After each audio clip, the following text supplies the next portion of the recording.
What's up, people?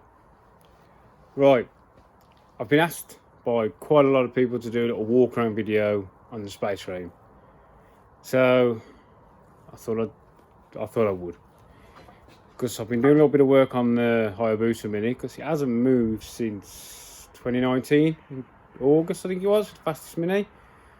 So it's been sat for a while, so I thought I'll try and get it running.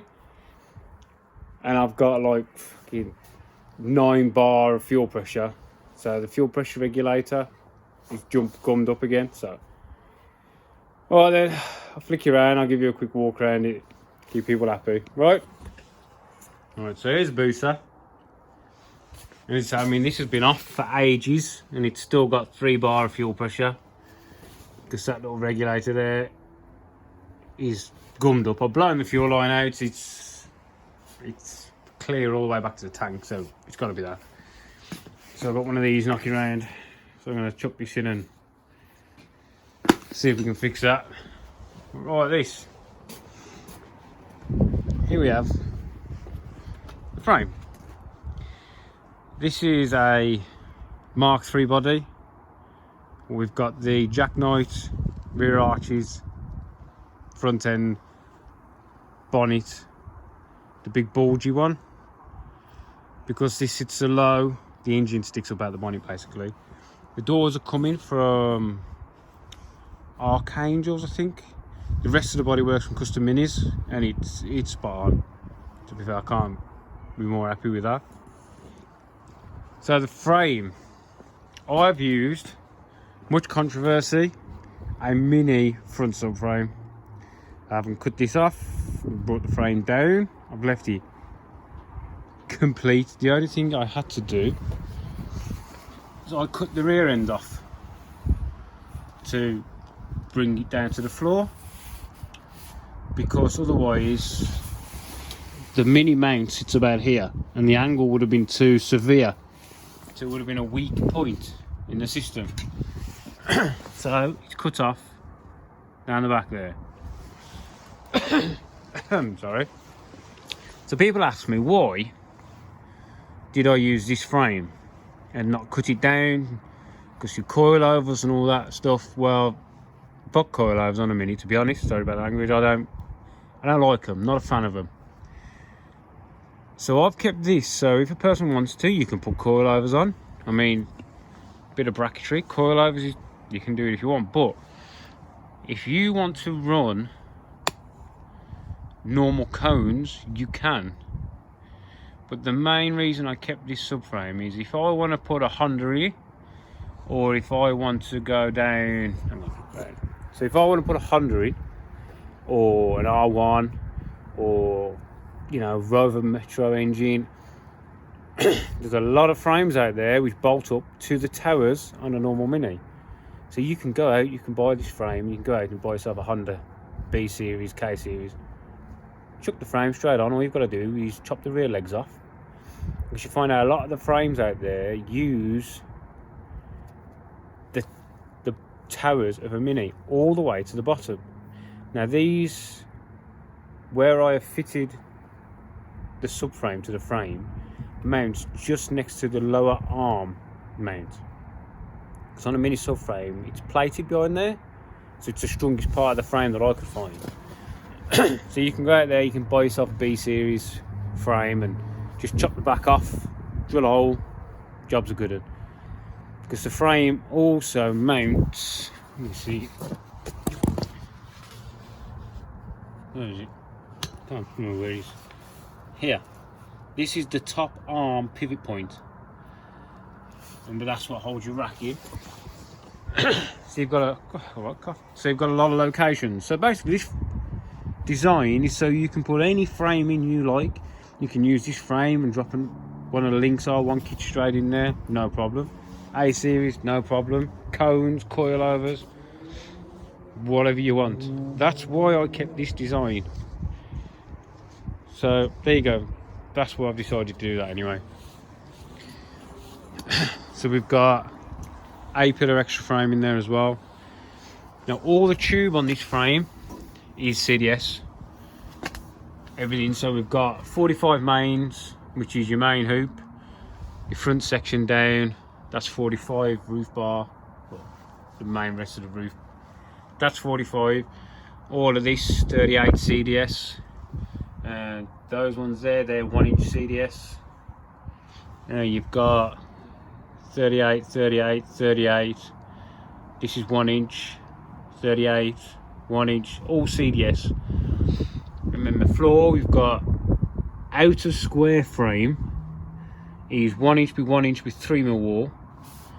That's straight across 3mm wall, 3mm wall, 3mm wall. These are 1.5 wall.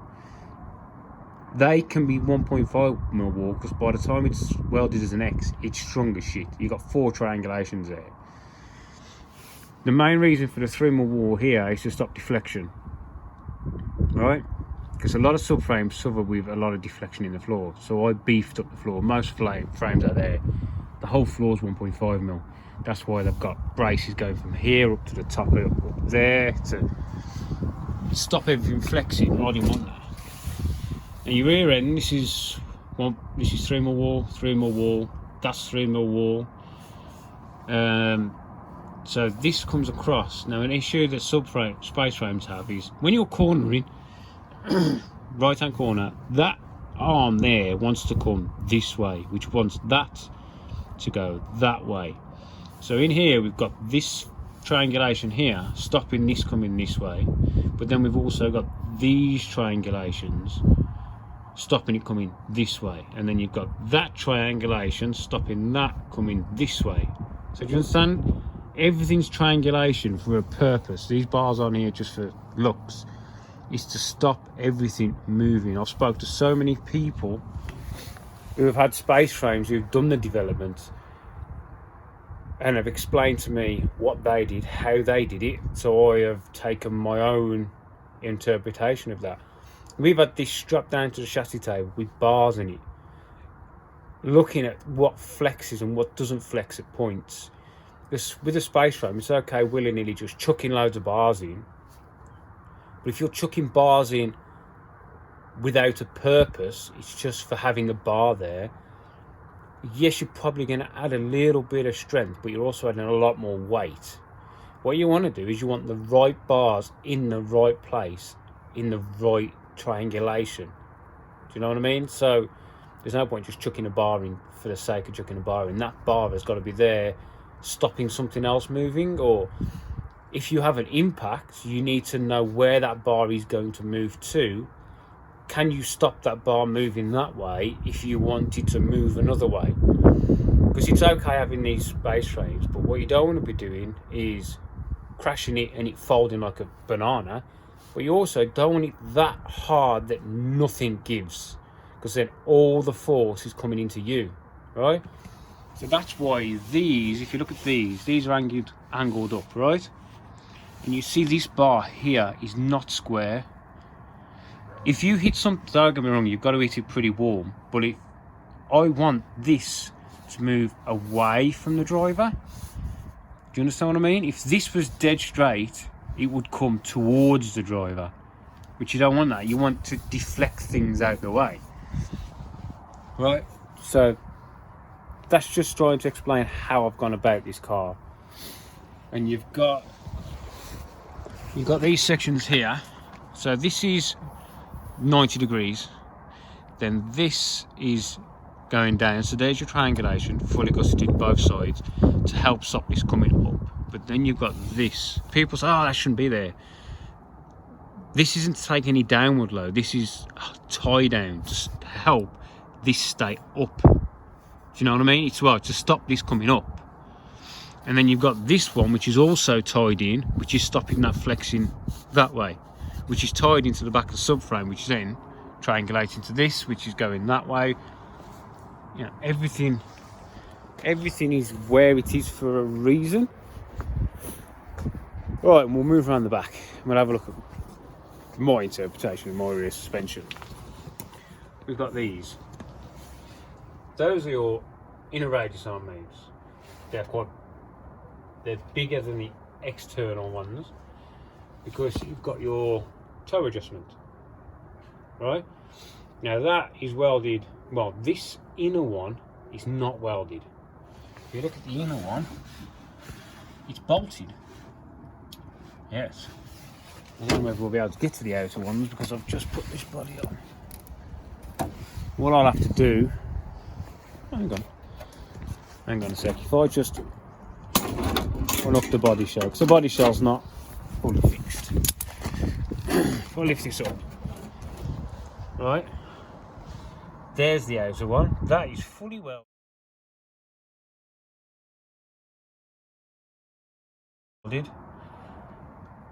So you've got the 34, you've got the 45mm CDS, then you've got the box section, which is 3mm wall, then you've got a plate of 3mm, then you've got that bracket, which is 90 degrees, also 3mm, gusseted up. That is solid, that's not going anywhere. And then, so to get the radius arm on, this bracket comes off, radius arm in, this bracket on. Now I've done that for a purpose. A lot of people bolt the external one on. Well, when you're cornering, this wheel is wanting to come around, so it's pulling on that. So I've welded that one on because this one here is only ever going to get pushed on. Do you understand what I mean? So that's never going to get pulled off this way unless it's all gone horribly wrong. So that is always pushing. So the outside one's firmly fixed, not going to pull off.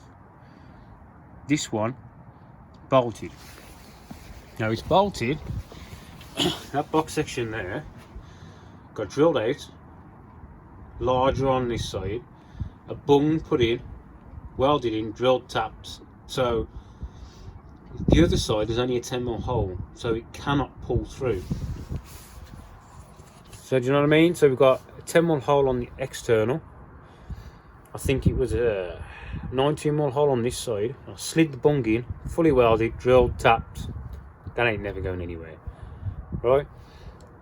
So this to me is stronger than having the external, which is your camber brackets, bolted on, because you've got more chance of that giving way, right?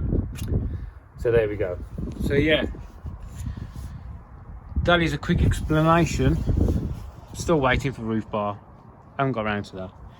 So that's a quick lowdown on my frame. I'll tell you what I'll do, I'll grab the front end for you. Let me figure this thing out.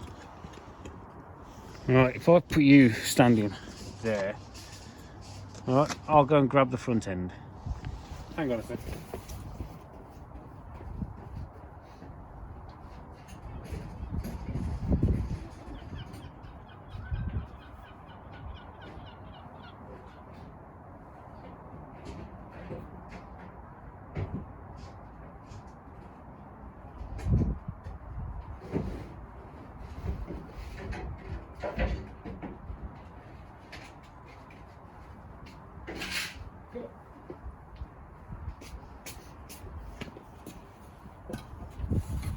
It's starting to snow.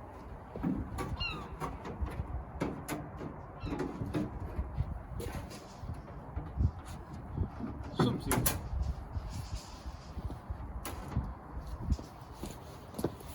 I don't know how square that looks to you, but yeah, it's probably a little bit high on the front, but you get the gist. So that has a big lump in the middle normally, but look at all that space to fit radiators and all sorts. So anyway, that's a quick video on the frame. Now I'm building these to sell. I'm probably going to do myself one, but this one's for sale as it is now. I think it might be sold, but at the minute it's still for sale, with or without the body. And I've got to work on that thing. Very tempted to sell that because I just don't use it, but alright, anyway, I better get back in because it's snowing, right?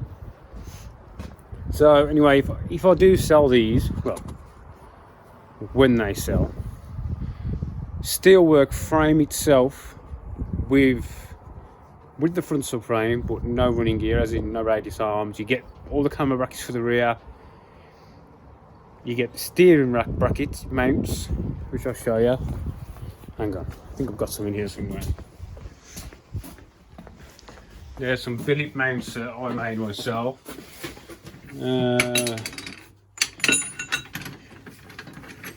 These are them.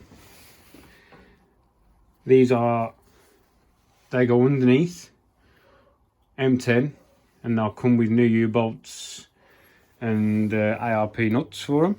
So you get two of these to hold your rack in place. Now the rack is at the original height of a mini rack. It's where the mini rack should be. I've made jigs. So the suspension, what I've done with this also is the front subframe is slightly higher than most people put a subframe, just to counteract the suspension geometry, because a lot of people put the subframe level with the floor, so the top arms are like this and the bump steers everywhere. Well, I've engineered that out basically, so it's where it should be. But yeah, all the framework, all the frame, the camber brackets, bare front subframe mounted, I'm doing that for £3 grand, and the body is an extra 1,500 quid with doors, boot and bonnet if you want that. So yeah, I think I'm pricing it about right, because I'm doing it because I want to see more of them out there. It's not massive money gain, that's just, there needs to be more of these out there, but they need to be safe and better than the old ones. So you've got to get rid of the springy back end where the radius arms are flexing all over the place, and the suspension that's full of bump steering, torque steering, camber gains. So yeah, that's basically my space frame that I'm going to be selling. So that's about it then. Anyway, thanks for watching. I'm going to try and do more updates, because I was going to do videos as I was making it, but literally I made this in a month, and I'm not one for all this video stuff, to be honest. So yeah, right, well, thanks for watching. Give it a like if you don't mind. Try and get more people to see what I'm doing. See you later, people.